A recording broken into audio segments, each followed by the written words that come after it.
This is Greg Troutwine with Maritime Reporter TV, and we're here today with Paul Sells, the CEO of ABS Wavesight, to discuss recent developments from this company and what has become a very fast and evolving portion of the market. Paul, digitalization has become somewhat of a banned word bandied about loosely within the maritime industry. Quite frankly, I think it causes a lot of confusion with ship and boat owners. How does ABS Wavesight penetrate this clutter and help simplify it? And so our job at ABS Wavesight as IT professionals, as product development professionals, is to help demystify sort of some of those buzzwords and remove the clutter. So when we're talking with our customers, when we're talking with owners, with operators, with charters, we're frequently interfacing with with the C-suite and with their IT departments as well as their operators. So digitalization, as it affects maritime in general, is sort of showing up in a lot of different ways. There are a lot of new tools being brought to bear to solve problems for the industry, but more and more owners and operators are bringing on specialists within their organizations who are digital natives and are able to help them cut through the clutter as well. So we see it as our role as toolmakers to help people understand what is real, what is available, and sort of how to get on the journey, what their journey looks like for them.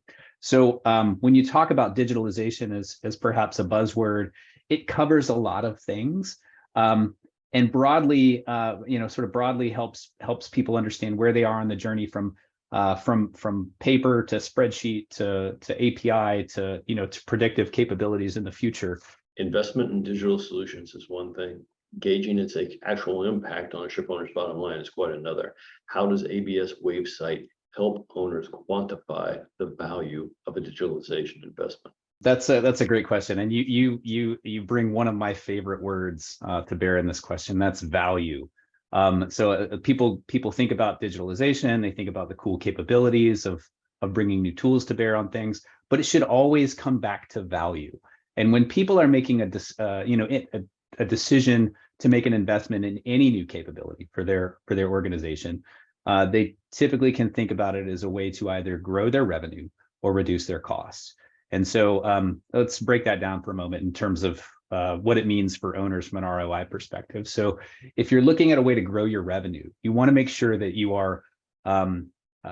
you're differentiating yourselves from your competitors in terms of professionalism, in terms of capabilities, in terms of reliability, so that you're able to, if you're an owner, for example, working with a charter, and you're able to differentiate yourselves from your competitors in terms of your ability to remain compliant, to meet your audit requirements, and to ensure that you're going to operate safely and that their cargo is delivered with as little drama as possible.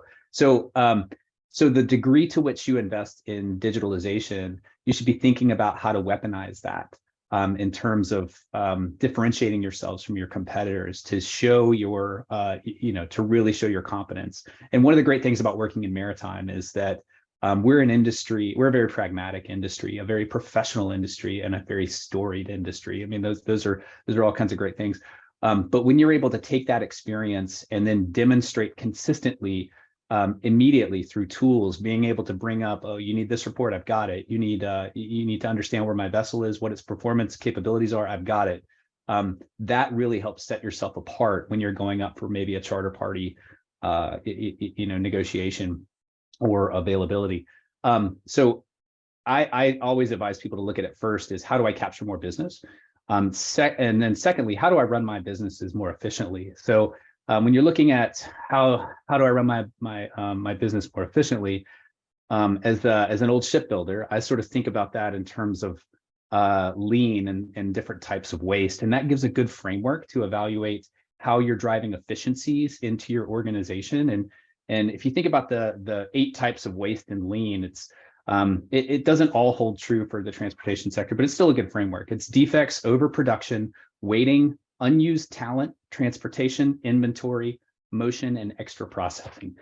Not all of those hold true, but a lot of them do. So looking for ways to reduce defects, for example, defects in the way that you control information or it moves through your organization, by ensuring that you're working in a trusted system of record. You're getting out of email, you're getting out of spreadsheets, you're eliminating the potential for human error in duplicate keystrokes, for example. You reduce time in waiting by ensuring that you have the right information available for the right person exactly when you need it. And that's tools like our transactional system, our fleet management system help people do that. You avoid unused talent in the ways that you manage your talent, especially for the way you look at your crew's competencies and their development. So being able to manage them, and their training a little more efficiently in a digital environment is helpful.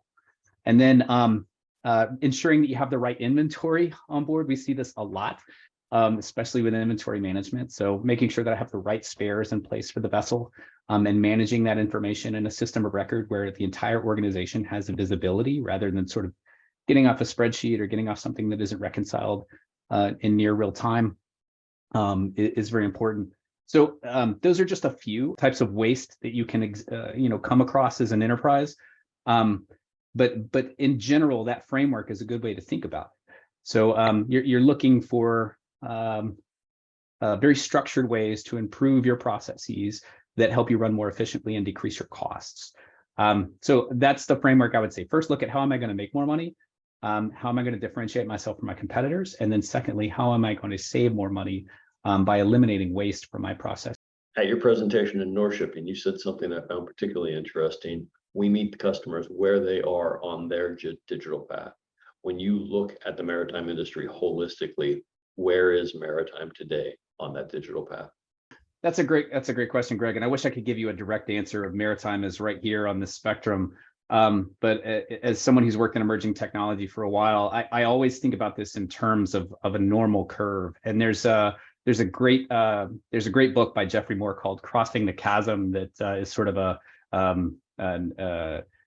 Silicon Valley Bible for new technology in a lot of ways. But it also helps explain some things like the transition in process automation, decades ago to on its general digital journey, as well as a good framework for thinking about how shipping is and how the maritime industry is moving through its digital transformation as well.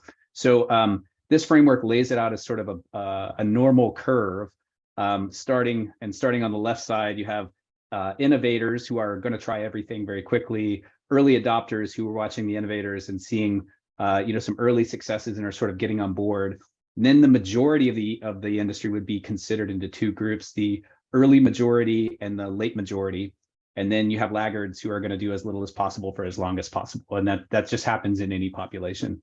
So not surprisingly, we see the maritime industry broken up in the same way. And there are companies who are incredibly innovative in the maritime space. They are spending a lot of information, or a lot of calories, a lot of investment into R&D, and they're trying new things to help differentiate themselves and find value and decrease costs using new digital tools. So I would say it's a bit of a spectrum.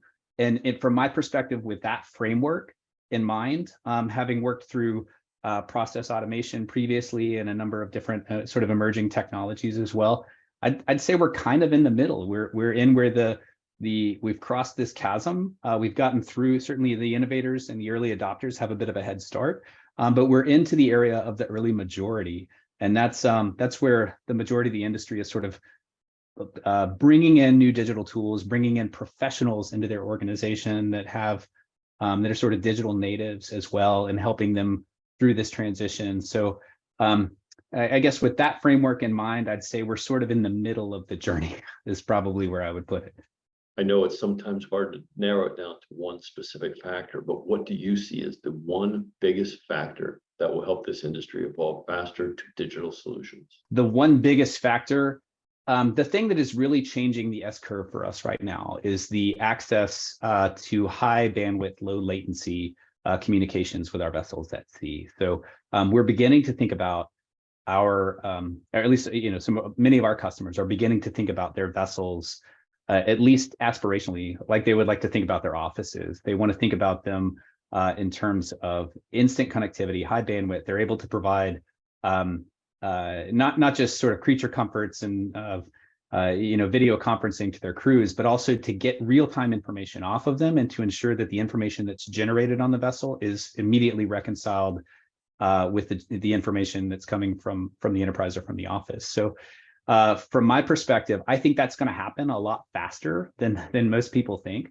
access to to low latency, high bandwidth communications at sea is going to enable not necessarily net new tools to the world, but sort of the Web 2.0 and burgeoning Web 3.0 technologies to really kind of show up in maritime in a way that they wouldn't have been able to previously when that connectivity was not as much of a sure thing. As you know, regulation is increasingly a burden on ship owners, with stricter new mandates coming down in 2030 and 2050, and likely it'll become even stricter between now and then. How is ABS Wavesight set up to assist ship owners navigate this thicket of regulations? There's no such thing as a perfect regulation, and we are going into some really aggressive times that are putting not just setting higher targets, but putting burdens that operators didn't have previously. So for our part as toolmakers, sort of one of our strengths is our adjacency to ABS in general. So we're an ABS affiliated company. We're an independent software and product company, but we are closely tied to ABS as well. So as an organization that has that's an IAX member and has a responsibility to its members to be at the leading edge of understanding how these regulations are coming and how they're deciphering. We have seats at the table, or at least an access to the rooms where and to the experts who are evaluating these regulations that are coming in, so that we're able to, if we can't answer the question, we can provide someone from perhaps our sustainability department to help or the ABS sustainability department to help decipher something. But we take that information and put it into tools to codify it to make it a little more simple to implement. So just really keeping a firm eye on what's happening in the regulatory space, and understanding what we can influence from a tool perspective is important, and also understanding where we're out of our depth, or perhaps are not best equipped to solve it from a software products perspective. We can provide a recommendation to someone who can. So really keeping one eye on the deck and one eye on the horizon as we're to help decipher this for our clients.